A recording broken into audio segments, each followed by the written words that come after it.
Nearly 10 years since Danny Green and Anthony Mundine's famous fight, but the Green Machine is still calling for a rematch. The 42-year-old says Mundine is running scared and Australia is getting bored with his excuses. It's been 10 years and it's the fight that Australia wants to see, and as I said, Mayweather v Pacquiao broke all records. The very next fight, Mayweather v Berto, no one showed up, barely in pubs and clubs across the world. It's just a fight that I guess has gained so much momentum. It should have happened a long time ago. Green will fight 30-year-old German Konni Konrad at Melbourne's Hisense Arena on December 2nd. And joining me on the line is Ben Damon, who's in Auckland for tonight's monumental heavyweight bout, which we'll get to shortly. But first, Ben, what are your thoughts on Danny Green's latest opponent?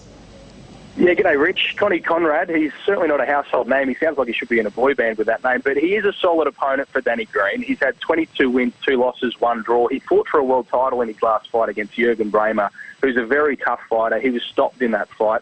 He's no superstar, but he will be a test for Danny Green, and what Danny Green is doing at the moment is trying to get down in weight so that he can meet Anthony Mundine at light heavyweight when they do meet, which will be next year. And he's getting down to 86 kilos in this fight. Konni Konrad, he can test him. You would think that Green will probably win this fight with some ease, but it will be interesting to see just how he is when he gets down to these lower weights, because he'll need to do that. That'll be the sticking point in making this fight happen in quick time, because Mundine and Green, as we just heard Danny say, it will be a huge fight. Whether you like it or not, it's going to attract people to it. There's a huge rivalry there. It's just about making it so it works on terms for both of these fighters, and that is at 79 kilos. So we'll see Danny Green in action on December 2. We'll see how he goes as he gets down to lower weight.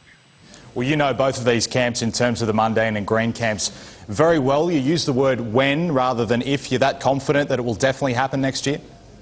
100%. Danny Green and Anthony Mundine is the biggest fight in Australian boxing. Both of these fighters are getting towards the end of their careers. Anthony Mundine has a fight of his own coming up on November 11 in Melbourne. He's fighting an American called Charles Hatley. But if he can't make something happen in America in his next fight after that, there's no reason that they don't sit down and try and make this happen soon, because really they're running out of options for Anthony Mundine. He hasn't gone overseas and taken one of these options.